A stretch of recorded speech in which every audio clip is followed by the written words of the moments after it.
Okay, and here we go. Welcome to An American Werewolf in New Jersey. I am the American Werewolf. Sorry I'm late. As you may know, or you may not know, I was watching the news and the Hunter Biden plea deal as that appears to fall apart. And I'm sure you're all aware of that there are other things going on in the world other than pop culture. But the purpose of this video today is to talk to you about the fact that yesterday the Exorcist Believer trailer dropped. I covered a reaction which was quickly hit with a copyright claim, but that video and my reaction is on this channel, so give it a look, give it a like, leave a comment, and I'd appreciate it because I'm not going to pull the video. And I've put it up for dispute, so we'll see how that plays out. But under no circumstances will I pull the video. But a lot of people in my social media feeds were talking about it yesterday, and some were very excited, and some were, very upset, and they're like, yeah, it looks mid, and, it looks like crap, or, some people said, oh, I can't wait, this looks fantastic. And some people were saying, like me, that they saw it during Oppenheimer in the trailers segment of the showing, and it didn't get much of a reaction, or opinions are all over the place. I, for one, didn't think it was nearly as bad as I thought it was going to be. And I think that, and I still stick with this, I mean, it's been, a couple of days, that this is one of those films that is going to have the horror community really rally under it and, carry it across the finish line into a profit margin. There are some people who still think that, or they're holding a grudge against David Gordon Green because of the Exorcist trilogy. But, to those people, I would say if you're actually still mad at him for that, you have nobody to blame but yourself. Everybody, and I said this a long time ago, everybody should have known that those movies were going to suck. The first one wasn't good. The second one sucked, and I didn't even bother with the third one. So if you're still mad about that, get over yourself and get some better taste in film. But coming up on this trilogy, I'm cautiously optimistic. So let's look at some of the reactions so far and see what's going on, because there are some things missing. And it says, this is from Den of Geek, The Exorcist Believer may be changing a big part of the franchise. The first trailer, and I'm not going to show the trailer again, for David Gordon Green and Blumhouse Productions, The Exorcist Believer is missing a pretty big element from The Exorcist. When you saw The Exorcist Believer trailer over the weekend in the previews before Oppenheimer, or you're seeing it for the first time today, this was printed yesterday as it's released online, an impressive amount of callbacks, big and small, to the 1973 masterpiece is there to greet you like the scarred lettering from Reagan McNeil's tummy. There's Ellen Burstyn, of course, finally returning for one of these demonic flicks for the first time in 50 years, and after she passed on John Borman's Exorcist II, The Heretic. But there's also the way she's greeted by one of the demonic girls in the video, screaming in the exact cadence as Linda Blair, "Mother, it hurts." There are also dogs fighting in the sun, preternaturally green eyes peeking through scar tissue, and more doctors who have absolutely no idea how to treat this type of illness.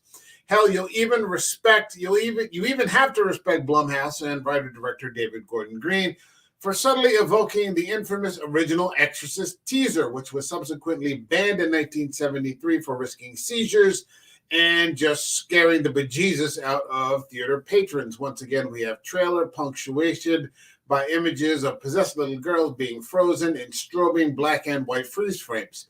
Yet one core element is noticeably, even glaringly absent in the Exorcist Believer trailer. Where are the priests? It's too early to say for certain, but at least this first teaser is hinting that Burstyn's Chris McNeil is taking on the Father Merrin role. I don't know how I feel about that. With the footage pivoting around Burstyn agreeing to face the demon that once possessed her little girl. She looks as fearless as Max von Sydow's aged priest did when he faced the same evil in 1973. Burstyn also gravely intones exorcism is a ritual. Every culture, every religion, they all use different methods. It's going to take all of them. somebody said that, what if they bring in, Catholic priests or, Muslim, clerics or, Jewish rabbis, because this is going to extend over 3 movies. I mean, that's the plan at least. So maybe that, obviously this isn't going to be resolved in the first movie. And I'm counting on that not happening. A multicultural and multi-denominational exorcism. If that's what really happens, it'll be quite the departure from a story which author and screenwriter William Peter Blatty ended on the page in his acknowledgments by writing, "I would like to add thank you to Dr. Bernard M. Wagner of Georgetown University for teaching me to write and the Jesuits for teaching me to think." Indeed, Blatty's original The Exorcist novel and screenplay are dripping with brooding and ponderous Catholicism. Yes. That's very true. It's the same faith that took him to the Jesuit-founded Georgetown, where The Exorcist is set, and informed much of the emotional dread in his story, both of the devil and of central character Father Karras, Jason Miller, who struggles with devastating loss of faith. The 73 movie, we would argue, is still terrifying because it is directed by a religious agnostic like William Friedkin. As a skeptic working from a devoutly religious text, Friedkin was forced to approach the first hour of the film with a quasi-documentarian aesthetic, making the scenario so compelling that it would even get him to believe it. Or Chris McNeil, who in that movie is a highly secular movie star. Yeah, and so you had the 1970s and the wave of feminism, and you've got the career woman, and, she doesn't have any religious beliefs, and she's the single mom now, and she's doing it all. And that doesn't really work out because there are no male, the father's kind of an absentee father. He's, divorced and fucking off somewhere. And so there are no traditional protectors. And so all these other men, 2 priests, Father Karras, Father Marin, Detective Kinderman, even the manservant Carl, all sort of rush forward as surrogate fathers to protect this little girl. And 2 of the men, the priests, end up giving up their life to save a complete stranger. Granted, a lot can happen in half a century, especially to a woman who saw the devil's eyes in the face of her young daughter. Chris becoming a believer makes a whole lot of sense. But trying to tell a story designed to essentially proselytize the viewer without the proselytizer being pivotal would be curious. Okay, so they're not saying for certain that, Burstyn is going to be the exorcist, because the title, The Exorcist, refers to the priest. It's not the demon or the possessed, it's the exorcist. Okay, we will caution at this point that having not obviously seen the movie, we cannot speak for certain about this change, and there are several actors listed as priests in the film credits, including E.J. Bonilla as Father Maddox and Antoni Caron as Father Phillips. However, as judging by the trailer, they seem a lot less present in the exorcism scenes than Chris or the parents of the possessed child, including Leslie Odom Jr. and Jennifer Nettles. In a subgenre as well-worn as the demonic possession horror movie, it makes sense to try and freshen things up in 2023. And frankly, there's never been one as good or scary as The Exorcist. Yeah, we've said that many times. They got it perfect the first time. Also, there are so many reasons to not want to glorify the Catholic Church in this century. All right, well, this is clearly a secular article with their own fucking biases, but okay, we should expect no less. However, The Exorcist is a good story created in large to do exactly that. It's the marrow of the lore as well as the fear, since Friedkin finds a humanist dread in Miller's tortured performance, which then heightens the religious fear of hellfire. To jettison for a more innocuous or inclusive point of view kind of misses the whole point of The Exorcist, a film originally marketed around the image of a lone priest standing by himself at night against the fog of evil. So, yeah, I mean, it's curious what's going to happen there with these priests or, not having priests, so on and so forth. Who's going to represent the forces of good here besides the parents? Let's take a look at another article, which has contrasting view. I'm going to do a contrasting view of the trailer. And this is from The Verge. And it says, The Exorcist Believer looks like a hellish double feature in the first trailer. A new generation of unsuspecting mortals to an old familiar demonic presence. The Warner Brothers 73 adaptation of The Exorcist is an iconic piece of horror cinema. None of the studio's subsequent sequels ever really managed to make all that much of a splash. Only time will tell whether this ends up being the case with Universal and Blumhouse's new trilogy of Exorcist features from director blah, blah, blah, blah, DGG. But the first trailer definitely makes it seem like the revival's cooking with gas. So this is a favorable review of the trailer. Set in the same continuity as the original film, tells the story of widower Victor Fielding struggles to save the life of his young daughter Angela after she and her friend Catherine vanish suddenly one day only to reappear days later, seemingly possessed by demonic entities. Got to slow down here with the read. Victor doesn't need any prior experience with the supernatural to tell that something's amiss with the girls after they both show up with little memory of where they've been, and Angela tries to sneak up behind him in the middle of the night to say strange things. But when the girls begin to be overcome with convulsions and start speaking in inhumanly resonant feral voices, some part of Victor knows that his neighbors' advice to seek out someone familiar with possession is on the money. And that's Ann Dowd, who's always kind of an underrated horror icon. She was great in Hereditary. As delicious as it is to hear snippets of Tubular Bells sprinkled throughout the trailer, it's even better to see Ellen Burstyn return as an older, wiser Chris McNeil. She's got to be close to 80 now. I'm convinced also at some point that Linda Blair is going to make an appearance, maybe by the end of the second movie. Who remembers well what it took to expel a demon from her own daughter? It's interesting to see that Believer's story will revolve around two possessions that have some sort of common thread and touch on spiritual practices outside of Catholicism that deal with demonic expulsion. But given how much of an influence the original Exorcist has had on the horror genre and its possession-focused subset, The Exorcist Believer's success is likely going to hinge on just how well it's able to truly unsettle and disturb audiences. There's some truth to that. I'm always wondering, I hope they don't try to secularize this. I guess we'll see. I'm not, holding my breath necessarily. Maybe that's not fair. We'll see. We'll see how it pans out. Hold on a second. We have another article here. I'm going to do two more quick ones. And here's a contrast. The Exorcists. This is from Polygon. I saw this morning. This is from yesterday. Okay, 5:45 p.m. The Exorcist revival looks way too much like every other possession movie. The Exorcist is joining the long funeral parade of classic horror movies, getting sequels with The Exorcist Believer. The new movie from David Gordon Green, the director of the recent and extremely bad Halloween trilogy, that's not a lie, saw its first trailer last week ahead of certain Oppenheimer screenings, but now it's online for everyone to see. This trailer centers on the sudden and supposed exorcism of two different young girls.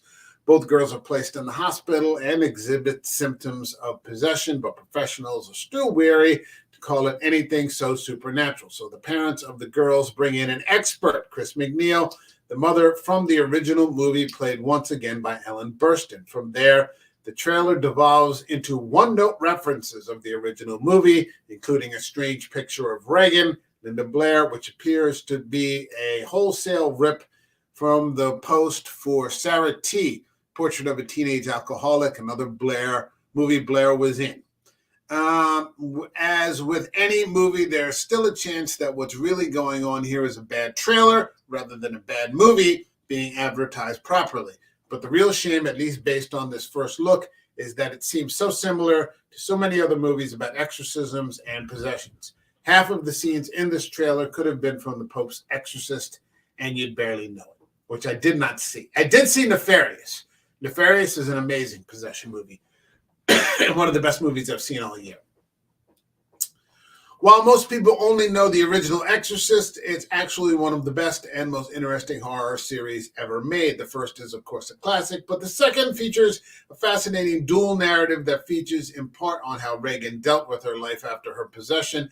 Meanwhile, the third movie is among the best, strangest, and most interesting supernatural horror films ever. Yes, it is. It was written and directed by William Peter Blatty, featuring a demon serial killer stalking Washington, D.C. Finally, more or less, there's the more recent Dominion, which follows Father Lancaster Marin, who was played by Stellan Skarsgård, the priest from the first movie, in his younger days during his first encounter with Pazuzu.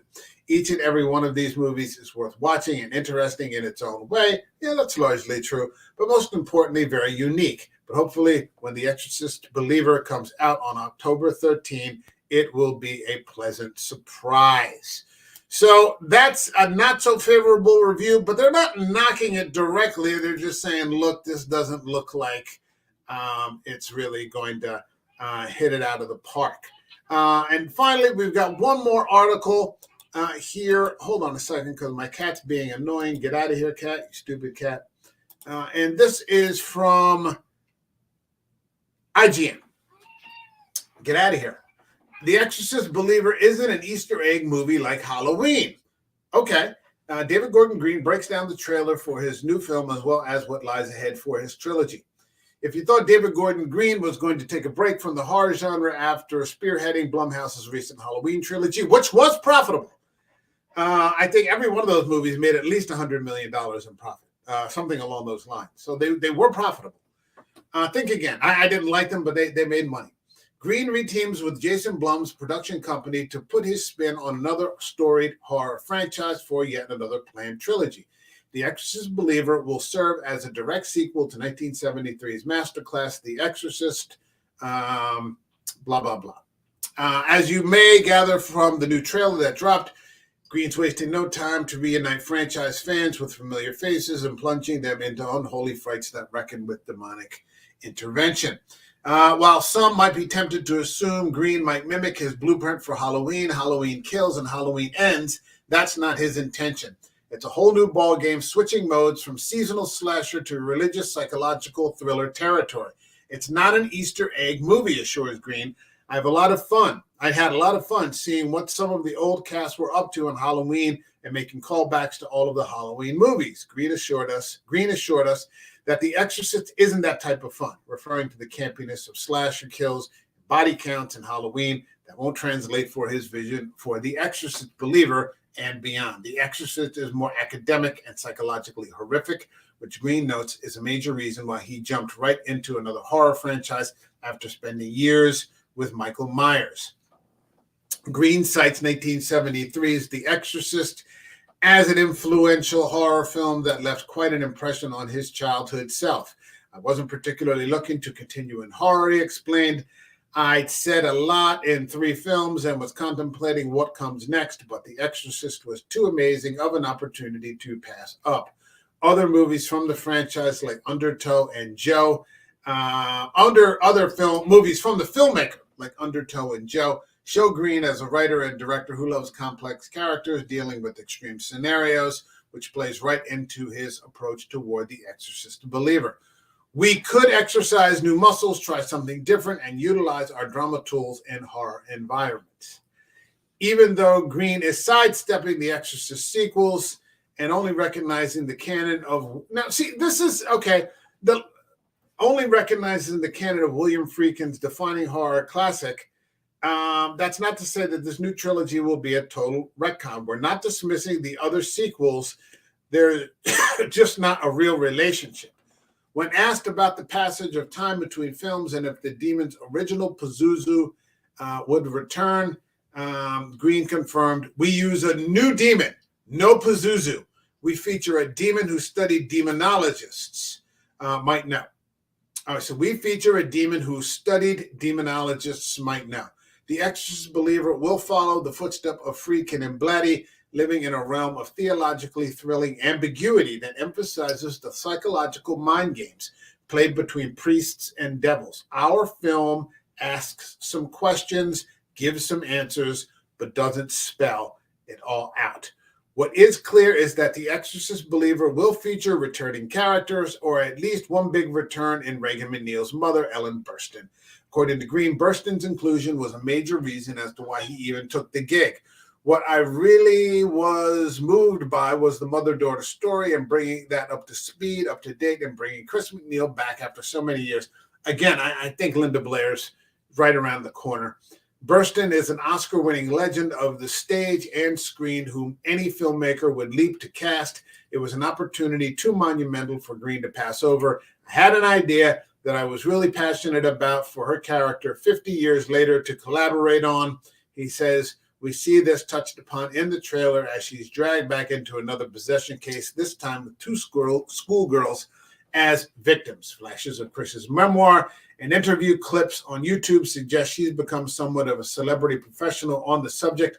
And that was something that they touched on a bit in the Fox series, where Chris McNeil sort of uses the story to write a book and take Regan on like these talk show tours to keep them financially afloat, because after she had been associated, as having the daughter who was possessed by devils, she kind of lost her career. Green couldn't hold back his excitement when detailing where this story will go. How could you not take advantage of that moment and use that opportunity to learn and grow with her? Speaking to the larger cast, Leslie Odom Jr. takes the role of the father. Okay, blah, blah, blah, blah, blah. All right, let's go to the last paragraph. In the Exorcist Believer trailer, there's a feeling that Green is playing with multiple horror subgenres. Surveillance footage of disappearing students feels very true crime. The bloody possession girl walks down a church aisle mocking the clergy straight out of an exorcism playbook, plus wicked shots of the demon-possessed girls like they're expert scare actors in a haunted house. It doesn't always work, but when I approach new subjects and try to incorporate things I was horrified by as a child, he said. In addition to the experience of viewing The Exorcist as a moviegoer, Green brought in story elements here he saw in Arkansas and Texas headlines. There are true crime and psychological elements, things that got under my skin as a kid at 13 or 14 years old. Something that really transformed me emotionally. That was my part. That was part of my upbringing that I lived through, and coming to the end of it here. Not only that, Green wants to avoid the sins of exorcism cinema past. I'm not excited about the cliches of exorcism movies. I'm more interested in the questions filmmakers ask and how they go about telling these stories. Green mentions subgenres favorites like The Exorcism of Emily Rose, but stresses his intention to ensure The Exorcist Believer feels fresh when compared to the landscape of The Exorcist copycats that have flooded the market over the years. I don't want this to be a movie I was fabricating a lot of mythology for, he tells us. We aimed for less popcorn entertainment and more researched, emotionally triggering storytelling. Green admits it was a challenge. This sounds interesting. If he pulls it off, this sounds interesting. It could be a thing that, it might not have jump scares and then people are turned off by that. I don't know. Green admits it was a challenge, trying not to go too over the top because, after all, The Exorcist Believer is a supernatural tale, but we wanted to leave the humor and slasher silliness of Halloween behind. With that mindset, Green unlocked the beginning of his trilogy in The Exorcist Believer. By the looks of the trailer, this synchronized possession flick-packs double trouble in terms of possession frights that are worth their weight in religious blasphemy. Not only that, but Green is opening the world to outside red non-Christian methods of demon expulsion throughout countless other cultures. There are a variety of spiritual and religious perspectives in other communities. Most familiar to an American audience would be the Roman Rite Catholic perspective on exorcisms, but added to that are everything from clinical diagnosis to homeopathic techniques or Baptist approaches. Okay, so, all right. He explains, with a variety of characters comes a variety of beliefs and traditions, which may be just the secret ingredient that sets Green's trilogy apart. And so that's a lot to ingest. So we're not going to be getting Pazuzu, and we're going to be getting multiple approaches to exorcism. It's looking like he's going for something cerebral, and I don't know if he's going to be able to pull that off. But I'm glad he's telling us in advance if it's going to be a cerebral thing, hopefully people will, know that in advance and be able to support it if it's good. I get the feeling this first weekend is going to be very big. I don't know. I don't know. We'll see what happens when the more closer to the date as the advanced screenings, sort of happen, and we'll see what reviews come out. I did see one that said it wasn't great, but that was from back like in May or April or something along those lines, and there may have been some reshoots in the meanwhile. Okay, that's my video. Let me know what you think. Is this going to be worthwhile? Do you want to see multiple ways of performing an exorcism? Do you want to see, a different demon, a historically researched demon that demonologists or, priests or, exorcists would recognize? What do you think about all this? Is it going to be good? Is it going to be fire? Is it going to be mid? Is it going to be trash? Let me know in the comments. Like this video. Subscribe to the channel. I want to say one more time, my trailer reaction is right there on my YouTube channel. Check it out. Leave me a comment. Let me know what you think. All right. And I'll see you guys in the next video. I'll be back tonight on my backup channel, American Werewolf EU, with the Summer of Sci-Fi Fantasy. We're going to be talking about Luc Besson's The Fifth Element. So have a good one, everybody.